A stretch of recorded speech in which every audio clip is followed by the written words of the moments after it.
ਏਰੀਏ ਦੇ ਵਿੱਚ ਸੈਨ ਫਰਾਂਸਿਸਕੋ ਏਰੀਏ ਦੇ ਵਿੱਚ ਜੋ ਸਕੂਲਾਂ ਨੂੰ ਕੱਲ ਬੱਚੇ ਜਾਂਦੇ ਸੀ, ਉਹਨਾਂ ਦੀਆਂ ਬੱਸਾਂ ਦੇ ਵਿੱਚ ਆਈਸ ਵਾਲੇ ਏਜੰਟ ਚੜ ਗਏ ਤੇ ਕੱਲੇ ਦੀ ਉਹਨਾਂ ਨੇ ਆਈਡੀ ਚੈੱਕ ਕੀਤੀ ਤੇ ਪੁੱਛਿਆ ਵੀ ਤੁਸੀਂ ਕਿਹੜੇ ਮੁਲਕ ਤੋਂ ਹੈਗੇ ਆ।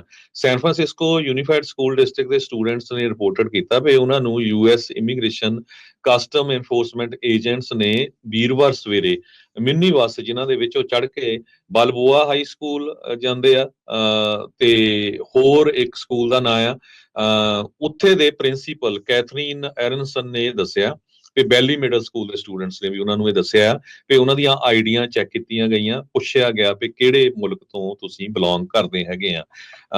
ਇਹ 29 ਮਿੰਨੀ ਬੱਸ ਜੋ ਸਕੂਲ ਬੱਚਿਆਂ ਨੂੰ ਸਕੂਲ 'ਚ ਛੱਡਣ ਜਾਂਦੀ ਸੀ, ਉਹਦੇ ਉੱਤੇ ਸਾਰਾ ਕੁਝ ਵਾਪਰਿਆ ਹੈਗਾ। ਇਹਦੇ ਕਰਕੇ ਬਹੁਤ ਸਾਰੇ ਲੋਕ ਘਬਰਾਏ ਹੋਏ ਆ। ਉਹਨਾਂ ਨੇ ਅੱਜ ਆਪਣੇ ਬੱਚਿਆਂ ਨੂੰ ਸਕੂਲ 'ਚ ਨਹੀਂ ਭੇਜਿਆ, ਜਿਨ੍ਹਾਂ ਨੂੰ ਲੱਗਦਾ ਹੈ ਵੀ ਉਹਨਾਂ ਦੇ ਬੱਚਿਆਂ ਨੂੰ ਅਰੈਸਟ ਕੀਤਾ ਜਾ ਸਕਦਾ ਹੈਗਾ।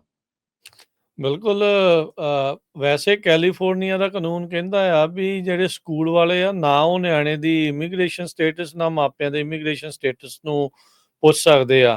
ਕੱਲ ਜਿਸ ਸਕੂਲ ਦੇ ਵਿੱਚ ਬੱਚੇ ਪੜ੍ਹਦੇ ਆ, ਉਹਨਾਂ ਦੀਆਂ ਵੀ ਬਹੁਤ ਸਾਰੇ ਮਾਪਿਆਂ ਨੂੰ ਈਮੇਲਸ, ਚਿੱਠੀਆਂ ਜਾਂ ਕਮਿਊਨੀਕੇਸ਼ਨ ਜਿਹੜੀਆਂ ਉਹ ਆਈਆਂ ਹੋਣਗੀਆਂ, ਜਿਹਦੇ ਵਿੱਚ ਉਹ ਕਹਿ ਰਹੇ ਆ ਵੀ ਸਾਡੇ ਜੇ ਇੱਥੇ ਆਉਂਦੇ ਆ ਤਾਂ ਕਾਨੂੰਨ ਦੇ ਮੁਤਾਬਕ, ਕੈਲੀਫੋਰਨੀਆ ਦੇ ਕਾਨੂੰਨ ਦੇ ਮੁਤਾਬਕ ਅਸੀਂ ਇਨਫੋਰਮੇਸ਼ਨ ਜਿਹੜੀ ਉਹ ਨਾ ਅਸੀਂ ਲੈਂਦੇ ਹਾਂ ਤੇ ਨਾ ਇਨਫੋਰਮੇਸ਼ਨ ਜਿਹੜੀ ਉਹ ਸ਼ੇਅਰ ਕੀਤੀ ਜਾਊਗੀ। ਜਿਹੜੇ ਸਾਡੇ ਸਿਟੀ ਦਾ ਮੇਨ ਪੁਲਿਸ ਚੀਫ ਆ, ਉਹੀ ਪੁਆਇੰਟ ਆਫ ਕੰਟੈਕਟ ਉਹਨਾਂ ਦੇ ਲਈ ਜਿਹੜਾ ਹੋਊਗਾ ਇਮੀਗ੍ਰੇਸ਼ਨ ਵਾਲਿਆਂ ਦੇ ਲਈ। ਕਹਿੰਦੇ ਵੀ ਜੇ ਇਮੀਗ੍ਰੇਸ਼ਨ ਵਾਲੇ ਸਕੂਲ ਦੇ ਵਿੱਚ ਆਉਣਾ ਚਾਹੁੰਦੇ ਆ ਤਾਂ ਪਹਿਲਾਂ ਉਹਨਾਂ ਨੂੰ ਉੱਥੇ ਦੱਸਣਾ ਜਿਹੜਾ ਉਹ ਪਊਗਾ। ਪਰ ਇਹ ਚੀਜ਼ ਦਾ ਇਸ ਟਾਈਮ ਮਾਹੌਲ ਇਦਾਂ ਹੈ ਵੀ ਟਰੰਪ ਹੋਣਾ ਨੇ ਆਈਸ ਤੇ ਸੀਬੀਪੀ ਨੂੰ ਇਹ ਦਿਸ਼ਾ ਨਿਰਦੇਸ਼ਾਂ ਦੇ ਅਧੀਨ ਚਲਾਉਣਾ ਸ਼ੁਰੂ ਕੀਤਾ ਆ। ਚੱਕ ਚਕਾਈ ਕਰੋ, ਬਾਅਦ ਦੀ ਬਾਅਦ ਚ ਦੇਖੀ ਜਾਊਗੀ ਕਿਹੜਾ ਛੱਡਣਾ ਆ, ਕਿਹੜਾ ਰੱਖਣਾ ਆ। ਜੀ ਐਡ ਕਰਦੇ ਜਾਈਏ ਵੀ ਜਿੱਦਾਂ ਪਹਿਲੇ ਦਿਨ ਤੋਂ ਹੀ ਆਪਾਂ ਪਿਛਲੇ ਹਫ਼ਤੇ ਤੋਂ ਜਿੰਨੇ ਸਾਡੇ ਸਰੋਤੇ ਉਹਨਾਂ ਨੂੰ ਕਹਿ ਰਹੇ ਆ ਵੀ ਨੋ ਮੈਟਰ ਤੁਸੀਂ ਸਿਟੀਜ਼ਨ ਆ, ਪਰਮਾਨੈਂਟ ਰੈਜ਼ੀਡੈਂਟ ਆ, ਆਪਣੀ ਆਈਡੀ ਪ੍ਰੂਫ ਦੀ, ਸਿਟੀਜ਼ਨ ਦੀ, ਗ੍ਰੀਨ ਕਾਰਡ ਦੀ ਜੇਬ ਦੇ ਵਿੱਚ ਰੱਖੋ। ਜਿਹੜਾ ਨਿਊਯਾਰਕ, ਹੁਣ ਸਾਡੇ ਸਰੋਤੇ ਕੁਝ ਦੱਸ ਰਿਹਾ ਵੀ ਹੇਵਰਡ ਦੇ ਵਿੱਚ ਵੀ ਆਈਸ ਦੀਆਂ ਗੱਡੀਆਂ ਦੇਖੀਆਂ ਗਈਆਂ। ਨਿਊਯਾਰਕ ਦੇ ਵਿੱਚ ਵੀ ਕਾਫੀ ਲੋਕਾਂ ਨੂੰ ਅਰੈਸਟ ਕੀਤਾ ਗਿਆ। ਨਿਊਯਾਰਕ ਜੋ ਨਿਊ ਜਰਸੀ ਦਾ ਏਰੀਆ ਹੈਗਾ, ਉੱਥੇ ਦਾ ਮੇਅਰ ਬਹੁਤ ਅਪਸੈਟ ਆ। ਉਹ ਕਹਿੰਦਾ ਯਾਰ ਵੀ ਸਾਡੇ ਤਾਂ ਇੱਥੇ ਇੱਕ ਬਿਜ਼ਨਸ ਜਿਹੜਾ ਹੈਗਾ, ਉੱਥੇ ਛਾਪਾ ਮਾਰ ਕੇ ਯੂਐਸ ਸਿਟੀਜ਼ਨਸ ਨੂੰ ਵੀ ਜਿਹੜਾ ਪਿਕ ਕੀਤਾ ਗਿਆ। ਕੱਲੇ ਯੂਐਸ ਸਿਟੀਜ਼ਨ ਨਹੀਂ, ਮਿਲਟਰੀ ਦਾ ਇੱਕ ਵੈਟਰਨ ਵੀ ਸੀ ਉਹਨਾਂ ਦੇ ਵਿੱਚ, ਹਾਲਾਂਕਿ ਬਾਅਦ ਦੇ ਵਿੱਚ ਜ਼ਰੂਰ ਉਹਨਾਂ ਨੂੰ ਛੱਡ ਦਿੱਤਾ ਗਿਆ।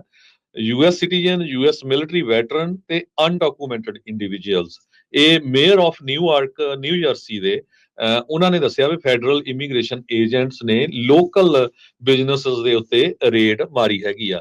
ਮੇਅਰ ਰਾਸ ਬਰਾਕਾ ਉਹਨਾਂ ਨੇ ਸਟੇਟਮੈਂਟ ਜਾਰੀ ਕੀਤੀ ਹੈਗੀ ਆ ਵੀ ਅੱਜ ਆਈਸ ਵਾਲਿਆਂ ਨੇ ਲੋਕਲ ਬਿਜ਼ਨੈਸਸ ਦੇ ਉੱਤੇ ਛਾਪੇ ਮਾਰੇ ਤੇ ਉੱਥੇ ਕਈ ਲੋਕਾਂ ਨੂੰ ਅਰੈਸਟ ਕੀਤਾ ਹੈਗਾ। ਕਹਿੰਦੇ ਭਈ ਅਸੀਂ ਏਦਾਂ ਹੀ ਚੁੱਪ ਕਰਕੇ ਨਹੀਂ ਬੈਠਾਂਗੇ, ਤੁਸੀਂ ਲੋਕਾਂ ਨੂੰ ਟੈਰਰਾਈਜ਼ ਕਰ ਰਹੇ ਹੈਗੇ। ਇਹ ਉਹਨਾਂ ਨੇ ਸਟੇਟਮੈਂਟ ਜਾਰੀ ਕੀਤੀ ਹੈਗੀ ਆ ਤੇ ਉਹਨਾਂ ਨੇ ਕਿਹਾ ਵੀ ਮੈਂ ਪ੍ਰੈਸ ਕਾਨਫਰੰਸ ਵੀ ਥੋੜੇ ਜਿਹੇ ਆਉਣ ਵਾਲੇ ਸਮੇਂ ਦੇ ਵਿੱਚ ਕਰੂੰਗਾ ਵੀ ਕਿਸ ਤਰ੍ਹਾਂ ਆਪਾਂ ਡਿਫੈਂਡ ਕਰਨਾ ਆ, ਕਿਸ ਤਰ੍ਹਾਂ ਲੋਕਾਂ ਦੇ ਜਿਹੜੇ ਸਿਵਲ ਤੇ ਹਿਊਮਨ ਰਾਈਟਸ ਆ ਉਹਨਾਂ ਨੂੰ ਬਚਾਉਣਾ ਹੈਗਾ।